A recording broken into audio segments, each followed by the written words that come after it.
बिस्मिल्लाहिर्रहमानिर्रहीम। तो हम अपने रिसीविंग के प्रोसेस को कंटिन्यू करते हैं जो पिछले लेक्चर से रिलेटेड है। तो जब भी कोई चीज़ स्टोर में रिसीविंग के लिए आती है, नंबर वन तो उसकी क्वांटिटी जो परचेज़ आर्डर है उसके हिसाब से उसको टैली किया जाता है, और अगर परचेज़ आर्डर के हिसाब से क्वांटिटी कम है तो उसको पार्शल सप्लाई कंसिडर किया जाएगा। अगर क्वांटिटी ज़्यादा है तो उसको ट्रेड नहीं किया जाएगा, उतनी क्वांटिटी एक्सेप्ट की जाती है जितनी परचेज़ आर्डर में होती है। तो एक्सेस क्वांटिटी रिटर्न कर दी जाएगी सप्लायर को, और लेस है तो वो पार्शल डिक्लेयर कर दी जाएगी कि जी बाकी फिर दे दीजिएगा।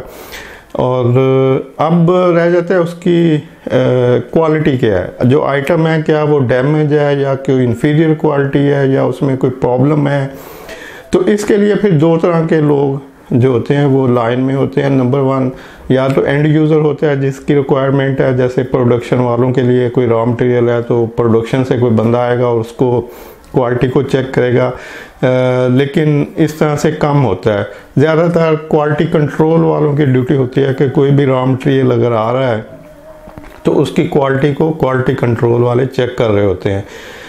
तो क्वालिटी कंट्रोल को बताया जाता है स्टोर्स की तरफ से कि जी फलां मटेरियल आया है तो आप इसको चेक कर लें। क्वांटिटी हमने टैली कर ली है परचेज ऑर्डर के हिसाब से, तो अब क्वालिटी को वो लोग चेक करेंगे।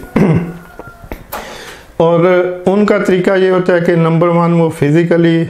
कुछ रैंडम सैंपल निकाल के तो उसको अपीयरेंस को देख लेते हैं, उसकी स्मेल कर लेते हैं, कुछ अपीयरेंस देख ली, कुछ उनका चूँकि रोज़ का काम होता है तो उनका एक्सपीरियंस होता है किसी प्रोडक्ट को देखने और उसको चेक करने के बाद। लेकिन फिर भी कुछ आइटम्स ऐसी होती हैं जिनको लैब में टेस्ट भी किया जाता है, तो उतनी देर फिर उसको कंसाइनमेंट को होल्ड किया जाता है, गाड़ी वाले को रोका जाता है, और अगर उसका कोई शॉर्ट पीरियड का सैंपल हो तो उसको फ़ौरन लैब में ले जाके चेक किया जाता है, और अगर लंबा सैंपल हो तो फिर सप्लायर को फ़र्क कर दिया जाता है कि ठीक है जी आप जाएं, क्वांटिटी जो है हमने टैली कर ली है, क्वालिटी के लिए हम लैब में टेस्ट लगा देंगे, अगर अप्रूव होगी तो हम इसको रख लेंगे, अदरवाइज़ आपको इन्फॉर्म कर देंगे तो आप इसको वापस उठा लीजिएगा। तो अब क्वालिटी जो क्वालिटी कंट्रोल वाले हैं वो चेक करेंगे, और जो क्वांटिटी है उसकी वो स्टोर वाले चेक करेंगे। तो इस तरह से जो क्वेश्चन था पिछली वीडियो में कि जी अगर डायरेक्ट आइटम की जो रिसीविंग है उसके दौरान कुछ डैमेज, कुछ शॉर्टेज या क्लेम वगैरह हो तो उसमें क्या हो सकता है। तो जो पॉसिबल वे हैं वो ये हैं कि शॉर्टेज नहीं हो सकती, शॉर्टेज होगी तो रिसीविंग उतनी की जाती है जितनी फिज़िकली क्वांटिटी वहाँ पे रिसीव होती है, इसलिए शॉर्टेज का तो मसला नहीं है। वो शॉर्टेज होगी तो वो सप्लायर के एंड के ऊपर होगी। दूसरा डैमेज को भी निकाल दिया जाएगा कि जी ये डैमेज है तो ये हम रिसीव नहीं करेंगे, तो ये बायर यानी कंपनी जो ख़रीद रही है उसकी ज़िम्मेदारी नहीं है, वो डैमेज को भी निकाल देगी, वो उसको रिसीव ही नहीं करेंगे। और इसी तरह से क्लेम भी कोई नहीं, क्लेम होगा तो तब भी मतलब रिसीविंग उसी वक्त होगी जब उसकी क्वालिटी एंड क्वांटिटी दोनों गुड कंडीशन में होंगी तो वही कंपनी रिसीव करेगी। तो इसलिए प्रोक्योरमेंट या स्टोर या उस कंपनी का जो ख़रीद रही है उस प्रोडक्ट को, उसकी ज़िम्मेदारी किसी किस्म के क्लेम के वो प्रॉब्लम में नहीं फंसती, शॉर्टेज या इस तरह की चीज़ों में नहीं जाती, क्योंकि वो उतना ही रिसीव करती है जितना आया है। अच्छा, अब यहाँ पर एक और चीज़ भी मेंशन कर दूँ कि प्रोक्योरमेंट वालों को चाहिए कि जब भी वो कोई डील करें तो वो डिलीवर्ड बेसिस पे करें कि जी आपने सप्लायर के साथ वो जो टर्म्स ऑफ डिलीवरी होता है वो डिलीवर्ड बेसिस पे हो कि जी आपने हमारी फैक्ट्री में या ऑफिस में डिलीवर करना है, जिस जगह पे उस प्रोडक्ट ने यूज़ होना है उसको उस जगह पे डिलीवर्ड करवाएं सप्लायर से।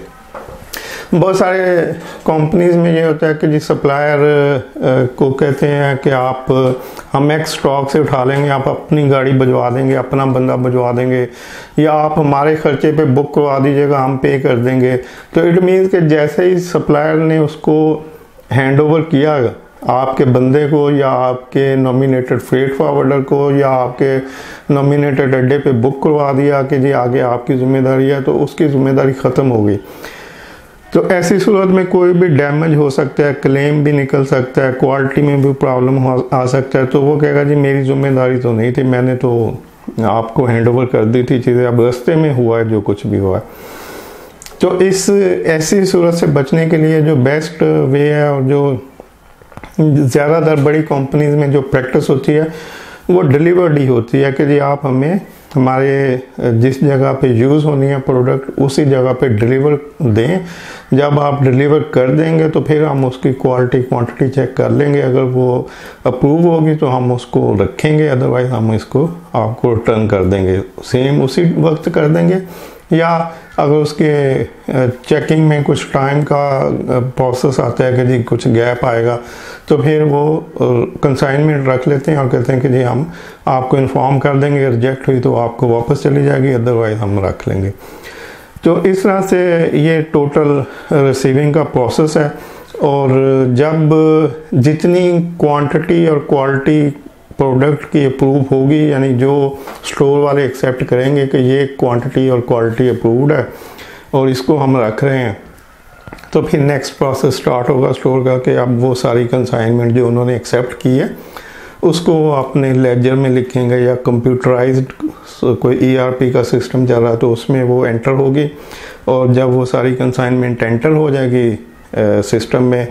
तो फिर उसका गुड्स रिसीव्ड नोट यानी GRN इशू होगा। तो उस GRN के ऊपर फिर प्रोक्योरमेंट वाले कि जी ये कंसाइनमेंट डिलीवर हो चुकी है और एक्सेप्ट हो चुकी है, GRN इशू हो गई है, तो अब कस्टमर की इनवॉइस लेके तो जो बाकी डॉक्यूमेंट्स की ज़रूरत होती है उसके साथ लगा के उसकी पेमेंट का प्रोसेस हो जाएगा। तो अगर कंसाइनमेंट स्टोर में आ जाती है लेकिन एंटर नहीं होती तो उसकी पेमेंट उस वक्त तक नहीं हो सकती जब तक कि वो सिस्टम में एंटर होके उसकी गुड्स रिसीट नोट इशू ना कर दी जाए स्टोर की तरफ से। तो होप फॉर अंडरस्टैंडिंग ये रिसीविंग का एक कंप्लीट प्रोसेस है जो ज़्यादातर कंपनीज में इसी प्लस माइनस थोड़ा सा होता होगा, अदरवाइज सेम यही प्रोसेस चलता है।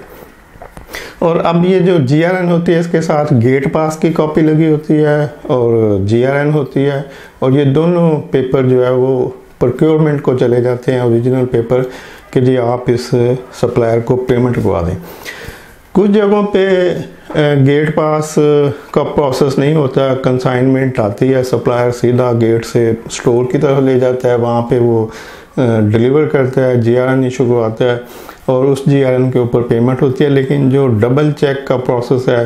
कि स्टोर वाले कुछ भी किसी भी आइटम की क्वांटिटी को कुछ कम ज़्यादा ना कर सके, कम तो नहीं खैर ज़्यादा लोग कर लेते हैं, जैसे कि अगर किसी कोई एक आइटम है उसका कोई 100 kg आया वेट, तो मतलब ऑर्डर में 100 kg था, लेकिन स्टोर वाले सप्लायर से जब कुछ गेटमेंट करते हैं तो वो कहते हैं यार आप इसका 90 kg भिजवा दें, मैं 100 kg इसको लिख दूंगा, फिक्र ना करो कुछ नहीं होता।